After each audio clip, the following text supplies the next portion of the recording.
자, 우리가 예배 드릴 때 정해진 예배 순서가 있지요. 꼭 이런 방식으로만 예배해야 되는 것은 아니지만, 정형적인 것은 아니지만 편의에 의해서 순서가 있을 필요가 있습니다.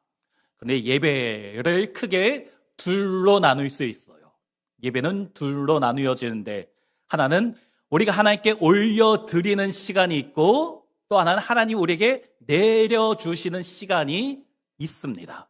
우리 하나님께 올려드리는 것과 하나님 우리에게 내려주시는 것으로 예배가 구성되는 것이에요. 우리가 주님 앞에 올려드리는 것 무엇이 있습니까? 먼저 찬양이 있잖아요. 찬양은 우리끼리 기쁘고 좋은 시간이 아닙니다. 주님 큰 영광 받으소서 주님을 높여드리는 것이에요. 나의 마음과 나의 뜻과 나의 열정을 다하여 주님을 찬양할 때, 나의 최선의 찬양을 올려드릴 때에 주님 우리 찬양을 기뻐하시고 은혜 내려주실 줄로 믿습니다. 자, 또 우리가 예배 드릴 때 주님 앞에 올려드리는 것이 무엇이 있을까요? 기도입니다. 기도. 요한계시록 8장 3절과 4절 보면 또 다른 천사가 와서 제단 곁에 서서 금향로를 가지고 많은 향을 받았으니 이는 모든 성도의 기도와 합하여 보좌 앞 금제단에 드리고자 함이라. 향연이 성도의 기도와 함께 천사의 손으로부터 하나님 앞으로 올라가는지라. 무슨 말씀입니까? 우리가 이 땅에서 기도하면 천사가 그 기도를 가지고 하늘에 올라간다. 우리 주님 앞에 가지고 나아간다. 그렇기 때문에 우리 기도 시간은 헛된 시간이 아닙니다. 시간 낭비가 아니라는 것이에요. 우리 이렇게 함께 모여서 기도하든 아니면 골방에서 아무도 모르게 숨죽여 울면서 기도하든 그 모든 기도는 하나도 땅에 떨어지지 않고 모두 주님 귀에 들려지는 줄로 믿습니다. 그 사실을 확신하며 주님 앞에 날마다 믿음으로 기도하여 응답받으시는 모든 성도님들 되시기를 주의 이름으로 축원합니다. 자, 우리가 또 예배할 때 주님 앞에 올려드리는 것이 무엇이 있을까요? 자, 봉헌입니다. 봉헌. 작년부터 우리 교회에서는 이제 헌금 바구니를 예배 중에 돌리지 않고 예배 들어오시면서 뒤편에 헌금함에 자유롭게 이제 헌금을 넣고 오시라 했지요. 하지만 예배 시간 중에 봉헌하는 시간은 제가 꼭 합니다. 우리 성도님들이 가지고 이렇게 하나님 앞에 올려드리는 시간이 필요합니다. 이렇게 하나님 앞에 모여서 드리는 것이에요. 이것이 무슨 의미입니까? 주님, 우리의 물질을 드리면서 나의 물질뿐 아니라 나의 시간, 나의 건강, 또 나의 마음, 내 앞날까지 모두 주님의 것입니다. 인정하고 고백하는 것이잖아요. 자, 이와 같이 우리가 찬양을 드리고 기도를 드리고 또 예물을 주님 앞에 드리면 주님이 기뻐하신 줄로 믿습니다. 자, 우리가 주님 앞에 올려드리고 주님이 우리에게 내려주시는데 무엇이 있을까요? 물론 이 올려드리고 내려오는 것 그런 요소 중에 교독문도 있어. 교독문은 하나님 우리에게 말씀 주시고 우리가 말씀을 올려드리고 그런 요소입니다. 물론 우리가 요즘은 교독문을 하지 않지만 자, 주님이 우리에게 무엇을 내려주시는가? 말씀을 내려주시는 거예요. 설교는 인간이 하는 말이지만 동시에 하나님이 우리에게 주시는 말씀이에요. 설교 맡은 저는 부담감을 가지고 말씀을 전해야 됩니다. 인간의 말이 아니라 하나님의 말씀이 선포되도록 기도하고 준비하고 제 자신을 다듬어야 되는 것이지요. 이렇게 주님이 우리에게 말씀을 주시고 또 말씀을 통하여 은혜해 주시고 또 말씀을 통하여 축복해 주십니다. 우리가 예배 가운데 우리가 하나님을 올려드릴 때에 주님께서 많은 것들, 많은 은혜, 축복, 평강이 우리에게 찾아오는 줄로 믿습니다. 자, 그런데 우리가 주님 앞에 올려드리는 것 중에 여러 가지 이야기했는데 제가 언급 안 한 것 중에 물론 기도에 포함되는 것이지만 참회의 기도가 있습니다. 예배 드릴 때마다 매주 하잖아요.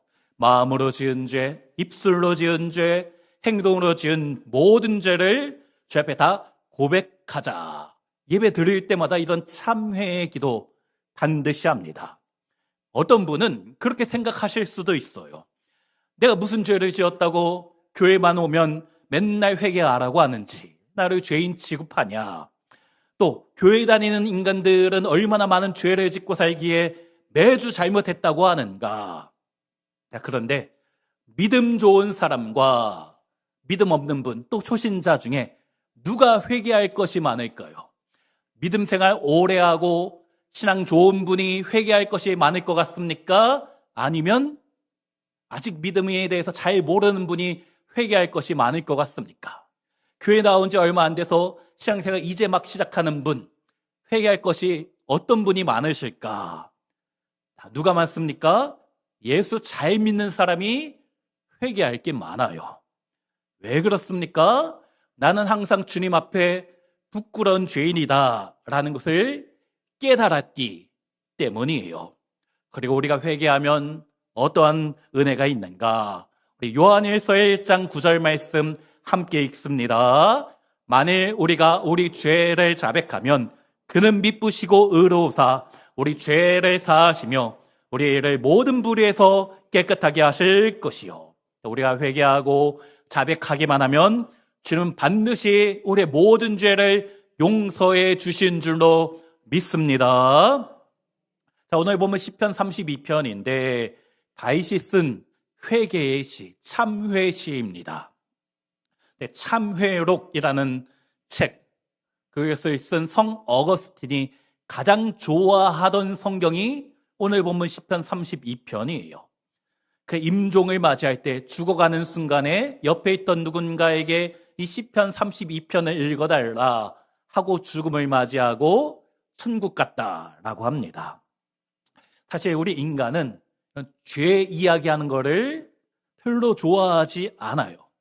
또 누군가 나한테 당신은 죄인이다 말하면 기분 나쁩니다. 내가 무슨 죄를 지었다고. 내가 뭐 도둑질을 했냐, 내가 살해를 했느냐, 사기를 쳤느냐. 근데 왜 나한테 죄 지었다, 너는 죄인이다. 우리는 그런 이야기 듣는 것이 참 싫습니다. 하지만 우리가 교회에서 또 예배 시간에 또 설교를 통해서 죄에 대해서 자주 이야기할 필요가 있는 거예요. 왜 그런가? 나의 죄를 깨달아야지만 하나님의 은혜가 풍성하신 것을 알게 되는 것입니다. 내가 얼마나 나쁜 죄인인지, 내가 얼마나 절망적인 존재인지, 영원한 지옥 형벌을 받을 수밖에 없는 그런 나쁜 죄인이다라는 것을 알고 인정해야지만 나 같은 죄인 살리신 주 은혜 놀랍다, 주님께 감사하고 찬양할 수 있는 것이에요. 자, 오늘 본문 1절은 이렇게 시작합니다. 허물의 사함을 받고 자신의 죄가 가려진 자는 복이 있도다. 자, 우리 한국어는 나는 교회 간다 이렇게 표현하잖아요. 영어는 어순이 다릅니다. I go to church. 나는 간다 교회로. 순서가 좀 달라요. 방금 읽은 우리 1절 말씀, 성경 원어를 보면 한글 성경과 순서가 좀 다릅니다.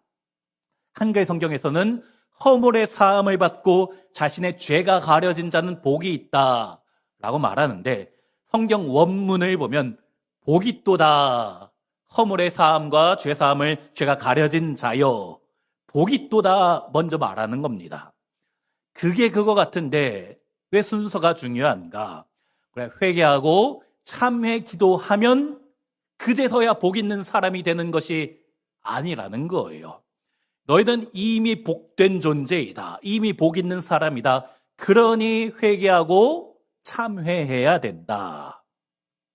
비슷하지만 완전히 다릅니다. 우리가 은혜 받으려고 찬양하고 축복받으려고 기도하고 회개하는 것이 아니에요.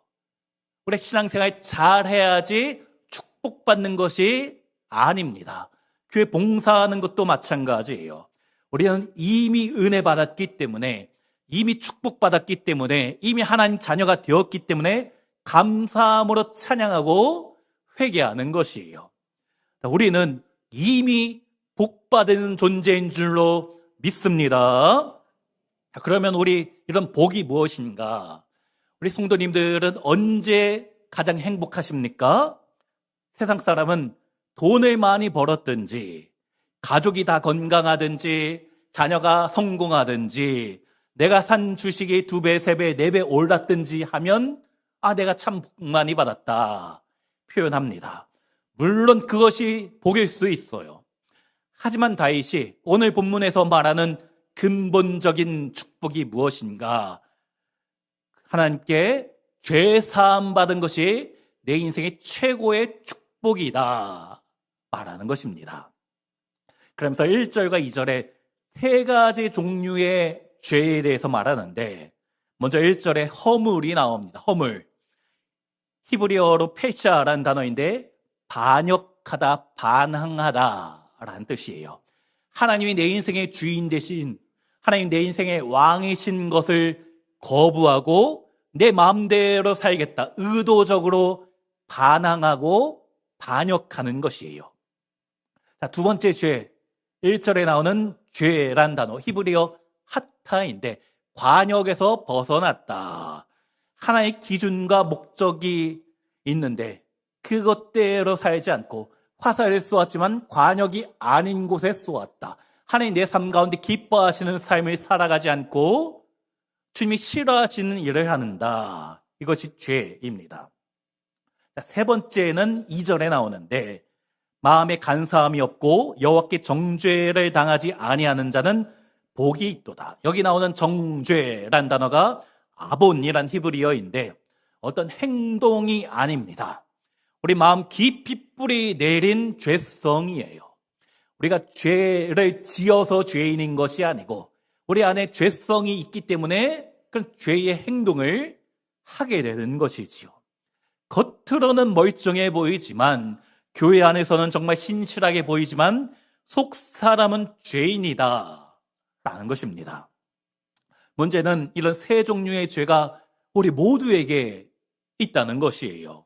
네, 주님이 1절에 사해 주시고 용서해 주시고 또 죄를 가려 주시고 또 2절에는 정죄를 당하지 않게 하신다. 즉 죄 없다 말씀해 주시는 것입니다. 이것이 가장 큰 축복이다 라는 거예요. 특별히 여기 나오는 가려진다라는 단어가 속죄 제물의 피로 덮어준다라는 뜻입니다. 사도 바울이 로마서 4장에서 오늘 본문을 인용하면서 이것은 곧 예수님의 십자가의 사건이다 이야기하였어요. 자, 우리가 내 죄를 가릴 수 있습니까? 내가 없앤다고 사라지나요? 그렇지 않아요. 우리의 죄는 내가 어떻게 해결할 수 없습니다. 아담과 하와가 하나님께 불순종하였지요. 죄지었습니다. 그러자 부끄러워서 무화과 나무 잎으로 자신의 몸을 가렸는데, 하지만 햇볕이 내리쬐자 금세 말라 비틀어지는 거예요. 하나님의 영광의 빛이 비추어지자 나의 모든 죄가 드러나는 것이지요. 우리의 죄는 내가 가릴 수 없는 것입니다. 착한 척, 깨끗한 척은 할 수 있지만 언젠가 나의 모든 죄가 드러나게 된다. 하지만 아담과 하와를 위해서 우리 하나님께서 짐승의 피를 흘려 가죽옷을 입혀주신 것처럼 그 어린 양의 보배 피이신 예수님의 죽으심으로 우리 모든 죄가 용서받은 줄로 믿습니다. 사탄은 우리에게 끊임없이 우리 마음속에 정죄합니다. 너 같은 게 무슨 성도냐? 너는 끝났다. 너는 죄가 많아서 하나님 용서하지 않으신다. 너는 복받을 자격이 없다.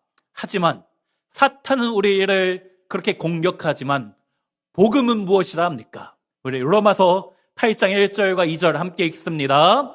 그러므로 이제 그리스도 예수 안에 있는 자에게는 결코 정죄함이 없나니 이는 그리스도 예수 안에 있는 생명의 성령의 법이 죄와 사망의 법에서 너를 해방하였습니다. 우리는 예수 그리스도의 십자가 은혜로 모든 죄를 용서받은 줄로 믿습니다. 제가 그런 분들 몇 번 만나봤어요. 제가 아내 권사님이 오랫동안 기도하고 계시는데 이제 좀 교회 좀 나오셔야지요 라고 했더니, 목사님, 저는 죄가 많아서 교회 갈 자격이 없습니다. 그런 분 정말 많아요. 아니, 그러니까 교회 나와야 되는 거예요. 그러니까 교회에 와서 회개하고 용서받고 축복의 인생을 살아야 하는 거잖아요. 이 세상에는 두 종류의 사람이 있습니다. 어떤 종류인가? 죄 용서받은 죄인과 죄 용서받지 못한 죄인, 두 종류입니다. 여기 계신 우리 모든 사랑하는 성도님들, 죄사함 받고 풍성한 은혜와 축복을 누리시기를 주의 이름으로 축원합니다. 그런데 다윗이 처음부터 이런 복을 누린 것이 아니에요. 죄사함의 축복을 누린 것이 아니고 오랫동안 죄를 숨겨왔습니다. 자, 오늘 보면 시편 32편의 배경이 무엇인가? 이스라엘의 왕이었던 다윗이 밧세바라는 여인에게 반했습니다. 그녀를 취하였어요. 하지만 그녀에게는 우리아라는 남편이 있었지요. 이 우리아는 다윗의 충직한 부하 군인이었는데, 이 다윗이 우리아를 전쟁터 가장 앞장서 선봉에 보내서 죽게 했습니다. 요압이라는 신하 한 명 빼고는 아무도 모를 줄 알았어요. 완전 범죄. 모든 사람의 눈을 속였습니다. 하지만 자기 영혼은 속일 수 없는 거예요. 왜 그렇습니까? 하나님이 살아계시기 때문에. 그래서 3절에 내가 입을 열지 아니할 때에 종일 신음함으로 내 뼈가 쇠하였도다. 내가 죄를 짓고 숨기고 살았는데 내가 입을 열어 회개하지 않으니까 내 뼈가 쇠하고 삭는 것 같다. 양심에 찔려 미치겠다 말하는 거예요. 또 종일 신음하였다 했는데, 이 신음하다라는 단어는 짐승이 고통 가운데 울부짖을 때 쓰는 단어입니다. 지금 다윗이 겉으로는 아무렇지 않은 척하고 있어요. 화려한 왕의 옷을 입고 왕좌에 앉아서 너무나 평안하고 기쁘고 모든 것을 누리고 있지만 속으로는 고통에 겨워 울부짖고 있다. 그의 영혼이 그러고 있다. 자기 영혼이 마치 지옥불에 빠져 있는 것처럼 너무나 큰 고통 가운데 뼈가 사그러지는 것 같은 그런 절망을 느끼고 있다. 왜 그런가? 4절에 주의 손이 주야로 나를 누르시오니 내 진액이 빠져서 여름 가뭄에 마름같이 되었나이다. 하나님이 나를 누르시는 것처럼 느껴진다. 주님이 내 마음에 양심을 발동시켜서 죄책감 때문에 어쩔 줄을 모르겠는 거예요. 우리 성도님들, 주님은 주의 자녀인 우리가 죄짓고 아무렇지 않은 척 뻔뻔하게 사는 것을 가만히 두지 않으십니다. 그것이 은혜예요. 예수 믿는 우리 안에 성령님이 계시기 때문에 죄를 지으면 괴로워야 정상입니다. 죄 지었는데 마음이 평안하고 아무런 찔림이 느껴지지 않는다. 또 누군가와 관계가 깨어져 있는데 아무런 죄책감이 느껴지지 않는다. 라면 영적인 문둥병에 걸렸든지 아니면 하나님의 자녀가 아니라는 강력한 증거가 되는 것입니다. 우리 하나님 어떤 분이십니까? 자비의 하나님, 사랑의 하나님이시잖아요. 사랑의 눈으로 우리를 언제나 바라보시고 주님의 그 넓은 품에 우리를 안아주시는 분. 그러나 우리가 죄악 중에 있을 때 거룩한 부담감으로 우리를 짓누르시기도 한다는 것이에요. 너 언제까지 숨길래? 언제까지 내 눈을 피할래? 주님이 말씀하시는 것입니다. 우리 성도님들 중에 지금 혹시 알 수 없는 영적 침체 가운데 있지 않으신지, 영혼의 메마름 가운데 무언가 잘못된 것처럼 우리 가정에서든지 직장에서든지 교회 안에서든지 끼어진 관계가 있다면 내가 하나님께 범죄한 것이 아닌가, 주님이 지금 나를 누르고 계신 것이 아닌가 잘 생각하고 주 앞에 속히 회개하고 돌아와야 되는 줄로 믿습니다. 미국의 소설 작가 중에 에드거 앨런 포의 고자제라는 심장이란 책이 있습니다. 제가 영어 공부를 처음 할 때 이분의 책을 읽었는데 겉보기에는 정말 쉬워 보이는 책인데 이 심리 묘사가 많아서 정말 어려운 책이에요. 이 책의 내용이 무엇인가? 한 남자가 완전 범죄를 하고 한 노인을 살해했습니다. 그리고 자기 집 마룻바닥을 뜯고 시체를 그곳에 숨겼어요. 냄새가 나지 않게 처리하고 흔적을 하나도 남기지 않았습니다. 완전 범죄하였어요. 그 다음날 신고를 받은 경찰이 집을 찾아와 수색하는데 당연히 아무것도 발견되지 않았지요. 이 남자는 완벽하게 죄를 숨겼다 확신해서 당당하게 마룻바닥, 이 시체가 있는 그 마룻바닥 위에 의자를 놓고 경찰들과 앉아서 대화를 했습니다. 이 경찰들은 아무런 혐의점을 발견하지 못하고 이제 막 돌아가려는데 갑자기 이 남자의 귀에 이상한 소리가 들리기 시작하는 거예요. 쿵, 쿵, 쿵. 바닥에서 죽은 노인의 심장 소리가 들리는 것입니다. 심장이 뛰는 것 같아요. 근데 점점 소리가 커지는데 쿵, 쿵, 쿵 점점 커지는 것이 처음에는 이 죽은 사람의 심장 소리인 줄 알았더니 이제는 그 밑에서 이 사람이 두드리는 것처럼 바닥을 두드리는 것처럼 느껴지는 거예요. 왜 경찰들이 모르는 척할까? 나를 노리려고 일부러 모르는 척하는가? 점점 커져가는 그 소리에 이 남자가 귀를 막고 비명을 지르며 마룻바닥을 가리키면서 내가 죽였다. 저 마룻바닥을 뜯어봐라. 저 끔찍한 심장 소리가 들리지 않느냐 라고 했다는 겁니다. 그 바닥에서 실제 소리가 난 것은 아니었어요. 죽은 시체의 심장 소리가 아니라 죄를 숨긴 그 남자의 공포와 불안이 만든 자기 자신의 터질 듯한 심장 소리, 그것이 점점 커져간 것입니다. 그런데 우리에게도 그 소리가 들리지는 않으십니까? 하나님 주신 형상, 나의 양심에서 들려지는 나의 죄에 고통스러워서 두드리고 있는 그 소리가 들려지지 않으시냐라는 것입니다. 그 소리 우리가 들어야 됩니다. 그리고 그것에 죄책감을 가지고 주님 앞에 내려놓아야 하는 것이에요. 그러면 우리가 주님 앞에 나의 모든 죄를 고백하면 어떻게 되는가? 우리 5절 말씀, 5절 함께 읽습니다. 내가 이르기를 내 허물을 여호와께 자복하리라 하고 주께 내 죄를 아뢰고 내 죄악을 숨기지 아니하였더니 곧 주께서 내 죄악을 사하셨나이다. 밧세바를 범하고 우리아를 죽인 것은 완전 범죄다 생각했는데, 아무도 알 수 없다 생각했는데 하나님이 주신 나의 양심이 그것을 참을 수 없게 만드는 것입니다. 그래서 내 허물을 여호와께 자복하리라. 자복하다, 던져버리다 라는 뜻이에요. 내 안에 있는 모든 죄덩어리 주님 앞에 던져버리는 것입니다. 우리가 상한 음식을 먹으면 속이 뒤집어지지요. 어떻게 해야 됩니까? 토해내야 되는 것이에요.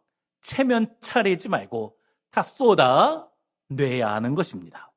뱉어내야 속이 시원해지고 몸이 회복되는 것이잖아요. 영적인 것도 마찬가지. 우리 안에 있는 죄를 품고 숨기려 하면 그것이 내 안에서 더욱더 커지면서 더 깊은 절망, 더 깊은 죄악으로 나를 이끌어간다. 주님 앞에 다 토해내고 던져야 되는 줄로 믿습니다. 그러면 어떻게 되는가? 5절 다시 보면 주께 내 죄를 아뢰고 내 죄악을 숨기지 아니하였더니 곧 주께서 내 죄악을 사하셨나이다. 여기 복음의 핵심이 있습니다. 내가 고백하면 하나님은 곧바로 용서해 주신다. 우리 하나님 째찌한 분이 아니십니다. 너 진짜 반성했는지, 진짜 뉘우치고 있는지 일주일을 지켜볼 것이다. 그러시는 분이 아니라는 거예요. 진심으로 참회하면 예수 그리스도의 십자가의 은혜로 곧바로 용서하시는 사랑과 자비의 하나님이신 줄로 믿습니다. 중요한 것이 기도의 시기, 회개의 시기를 놓치면 안 되는 거예요. 6절 말씀, 이로 말미암아 모든 경건한 자는 주를 만날 기회를 얻어서 주께 기도할지라. 진실로 홍수가 범람할지라도 그에게 미치지 못하리라. 자, 홍수가 범람하는 심판의 때가 있는데 주를 만날 기회를 얻어야 된다. 기도해야 된다. 은혜 받을 만한 때, 하나의 용서의 문을 아직 열어놓으실 때가 있다는 거예요.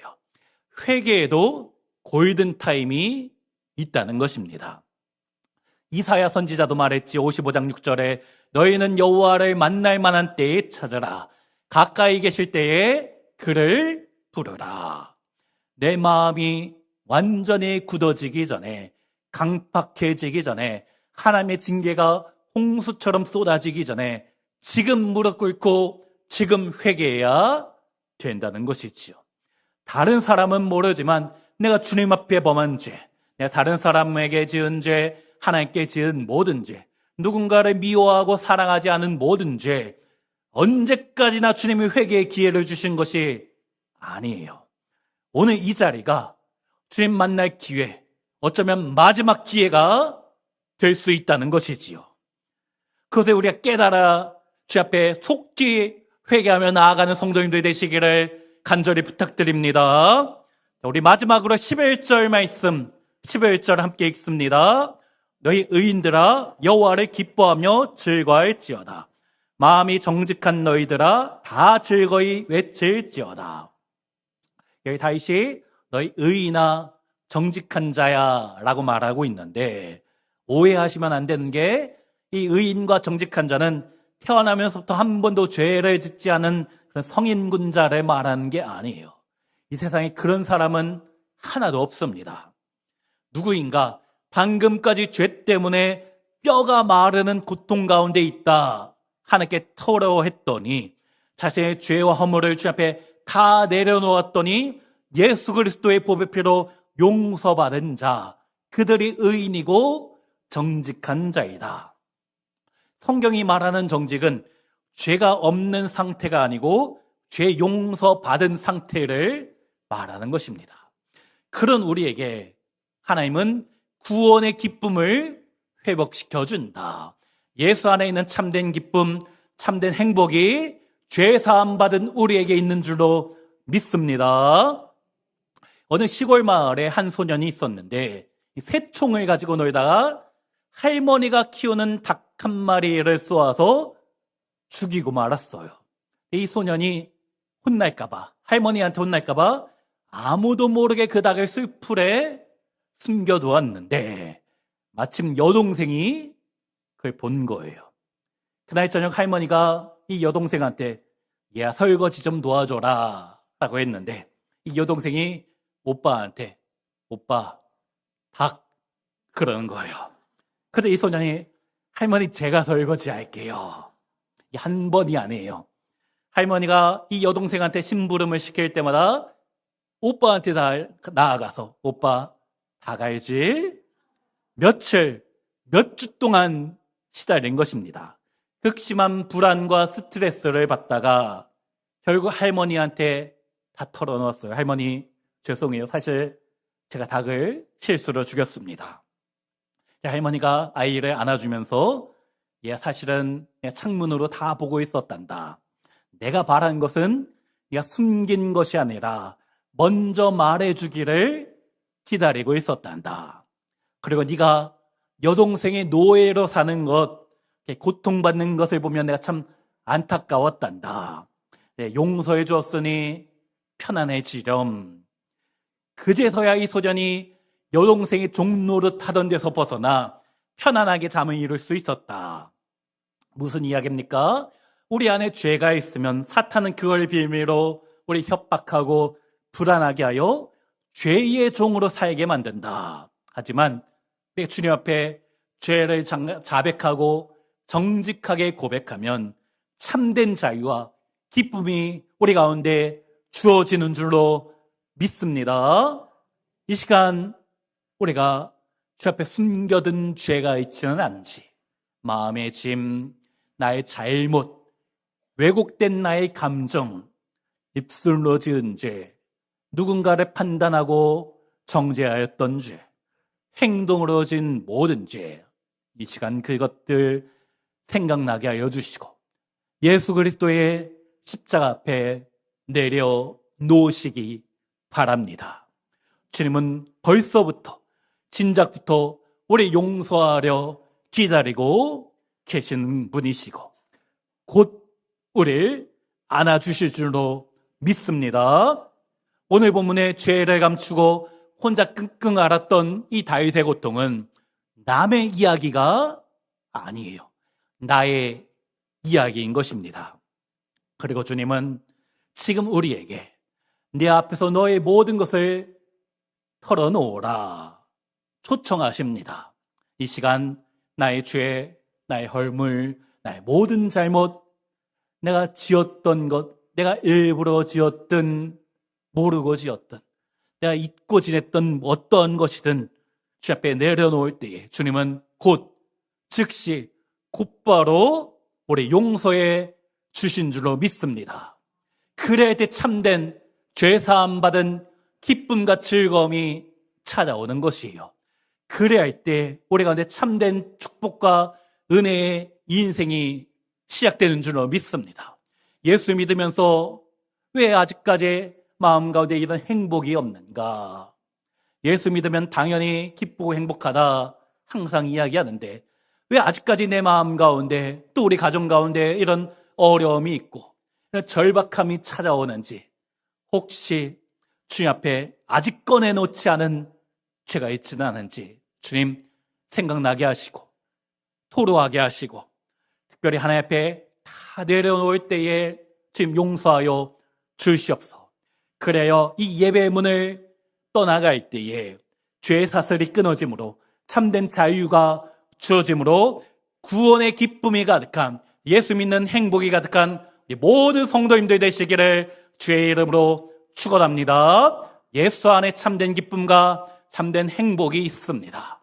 그것을 누리지 못하고 있었던 모든 죄를 내려놓고 하나님 주신 평강을 맛보시는 하늘의 놀라운 축복을 경험하시는 우리 모든 성도님들 되시기를 주의 이름으로 축원합니다.